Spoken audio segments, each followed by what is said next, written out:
Warahmatullahi wabarakatuh. Halo teman-teman, apa kabar semuanya?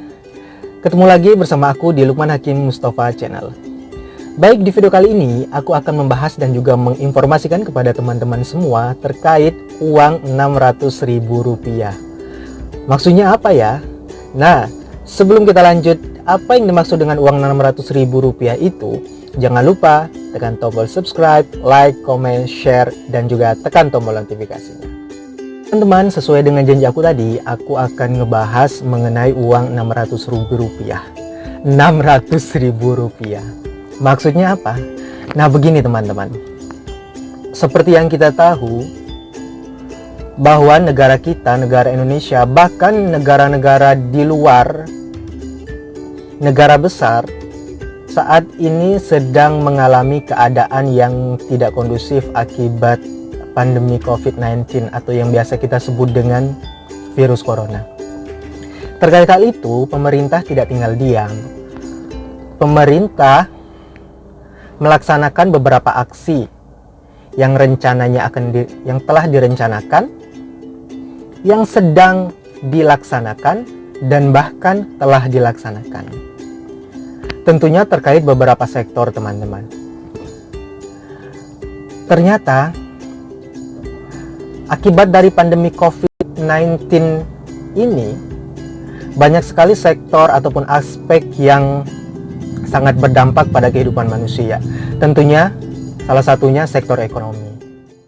Nah, melihat keadaan ini, pemerintah merencanakan beberapa jenis aksi bantuan sosial bagi masyarakat menengah ke bawah. Artinya masyarakat miskin dalam menghadapi pandemi COVID-19 yang telah melanda kita saat ini.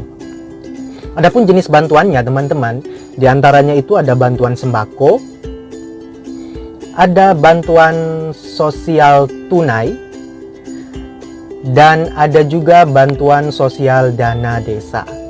Nah, apa itu bantuan sosial dana desa, bantuan sosial tunai, dan sembako? Nah, tapi untuk bantuan sosial sembako mungkin kita sudah tahu ya teman-teman. Nah, sekarang nanti aku akan bahas mengenai bantuan sosial tunai dan bantuan sosial dana desa. Nah, baik, yang pertama adalah bantuan sosial tunai. Apa itu bantuan sosial tunai? Bantuan sosial tunai itu adalah bantuan yang diberikan pemerintah secara tunai kepada kepala keluarga atau keluarga yang tidak mampu dan tidak ataupun belum terdaftar sebagai penerima program bantuan sosial lainnya. Nah, seperti kita tahu, bantuan sosial itu kan ada bermacam-macam, teman-teman. Ada bantuan sosial seperti PKH, ada BPNT, ada kartu prapekerja, atau yang kematian, pokoknya banyak lah ya. Nah, tentunya yang harus digarisbawahi adalah masyarakat yang kurang mampu, yang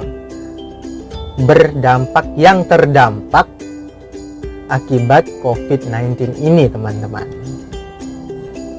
Kemudian, bantuan ini berasal dari mana? Bantuan ini berasal dari pemerintah melalui Kementerian Sosial Republik Indonesia. Nah, terkait uang Rp600.000 tadi, di sini saya akan menjelaskan, teman-teman. Pemerintah akan memberikan uang sebesar Rp600.000 kepada keluarga yang terdampak COVID tadi. Itu akan diberikan selama 3 bulan. Jadi totalnya adalah 1,8 juta atau Rp1.800.000. Dan bantuan ini akan diberikan kepada 9 juta keluarga di luar Jabodetabek, Jakarta, Bogor, Depok, Tangerang, Bekasi. Ya, benar gitu ya. Nah, kira-kira seperti itu, teman-teman. Lalu yang kedua, bantuan sosial dana desa. Apa itu bantuan sosial dana desa? Bantuan sosial dana desa adalah bantuan sosial yang diberikan secara tunai yang berasal dari dana desa. Nah, bantuan sosial dana desa ini rencananya akan diberikan kepada 5,8 juta kepala keluarga atau keluarga nih ya teman-teman, yang berada di desa dan belum pernah sama sekali menerima bantuan sosial dari pemerintah daerah maupun pemerintah pusat. Sama halnya seperti bantuan sosial tunai tadi teman-teman, bantuan sosial dana desa ini juga akan diberikan berupa bantuan tunai atau uang sejumlah Rp600.000 selama 3 bulan. Sama seperti bantuan yang awal tadi. Mungkin banyak yang bertanya ya teman-teman, apa sih bedanya bantuan sosial tunai sama bantuan sosial dana desa? Toh sama-sama mendapatkan uang Rp600.000. Nah, ini teman-teman bedanya. Kalau bantuan sosial tunai tadi itu berasal dari data BDT atau data DTKS dari Kementerian Sosial Republik Indonesia. Sedangkan kalau bantuan sosial dana desa itu berasal dari desa, ya, dari dana desa yang peruntukannya telah dirubah menjadi bantuan sosial dana desa oleh pemerintah. Begitu teman-teman.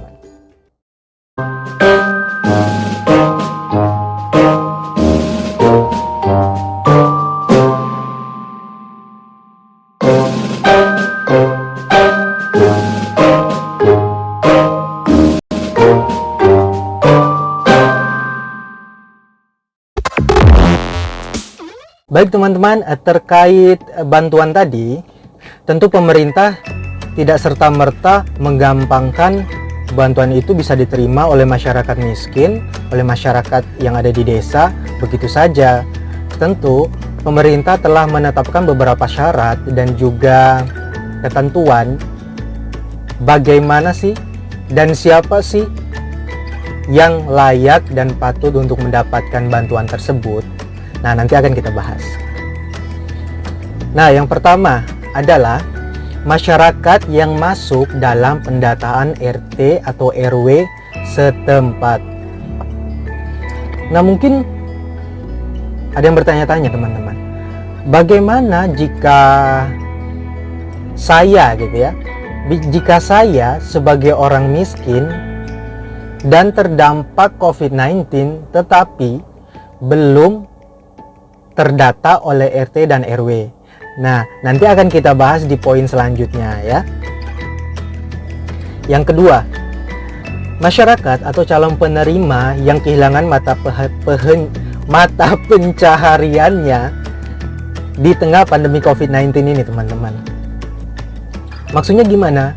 Misalkan saya atau teman-teman atau Anda gitu selama ini melakukan usaha atau berjualan gitu dan usaha apapun itu ya teman-teman.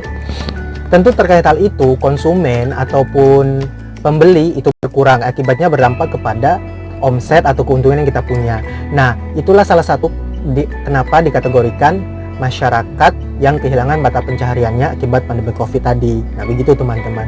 Kemudian yang ketiga adalah calon penerima yang tidak terdaftar dan belum mendapatkan bantuan sosial apapun dari pemerintah pusat dan pemerintah daerah.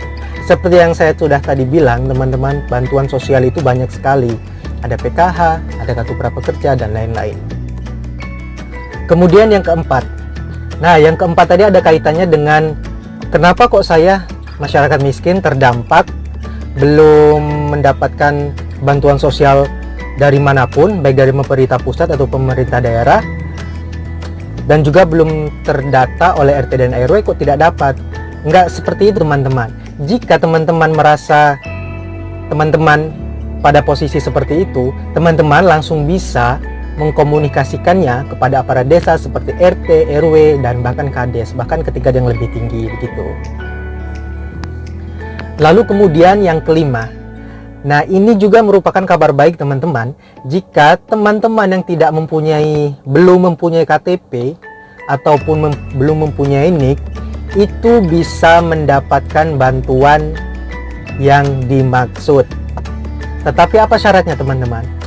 Teman-teman harus berdomisili di tempat yang teman-teman berada sekarang. Jadi mungkin nanti waktu pengambilannya teman-teman, itu kan harus ada KTP teman-teman. Nah tentu teman-teman bisa melampirkan surat keterangan dari Kades ataupun dari aparat desa setempat karena teman-teman belum mempunyai kartu identitas kependudukan tadi teman-teman.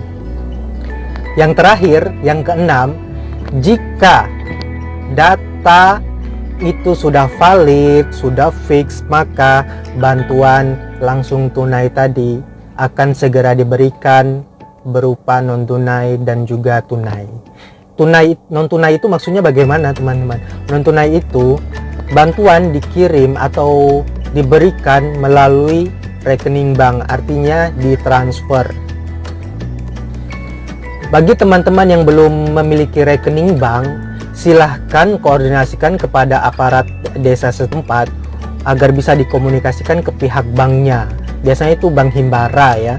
Nah, sehingga teman-teman bisa mendapatkan bantuan sosial tersebut. Nah, satu hal lagi yang penting ini terkait bantuan tadi, bantuan sosial tunai tadi, bantuan langsung tunai tadi itu tidak dikenakan biaya apapun, tidak dipotong, tidak didenda ataupun tidak dikurangi. Kita mendapatkan full sebulan itu Rp600.000 selama 3 bulan. Nah, ini juga sangat penting teman-teman. Yang teman-teman harus garis bawahi adalah setiap keluarga atau satu kepala keluarga itu hanya boleh mendapatkan satu bantuan sosial saja. Artinya tidak boleh ganda, tidak boleh double, dan tidak boleh berlipat-lipat ganda ya. Harus cukup satu bantuan sosial saja. Nah teman-teman, mungkin itu saja video kali ini dari aku. Bagi teman-teman yang memiliki tetangga, saudara, kerabat, atau siapapun itu yang mengalami hal seperti yang telah disebutkan di syarat-syaratnya tadi, tolong diberikan informasi teman-teman. Mungkin kita sebagai manusia belum bisa memberikan bantuan kepada teman-teman kita yang terdampak itu berupa bantuan secara fisik, misalkan uang atau sembako atau dan lain sebagainya yang berwujud, tapi paling tidak kita bisa memberikan bantuan dengan memberikan informasi ini seluas-luasnya kepada masyarakat yang memang benar-benar membutuhkan.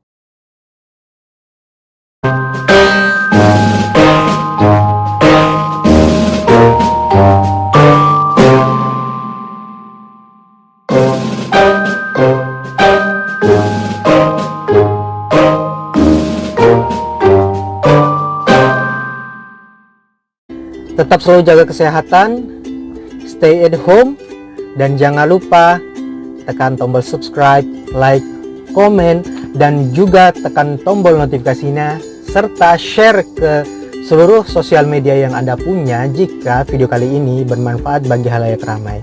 Oke, mungkin segitu saja teman-teman. Terakhir, wassalamualaikum warahmatullahi wabarakatuh. Bye-bye.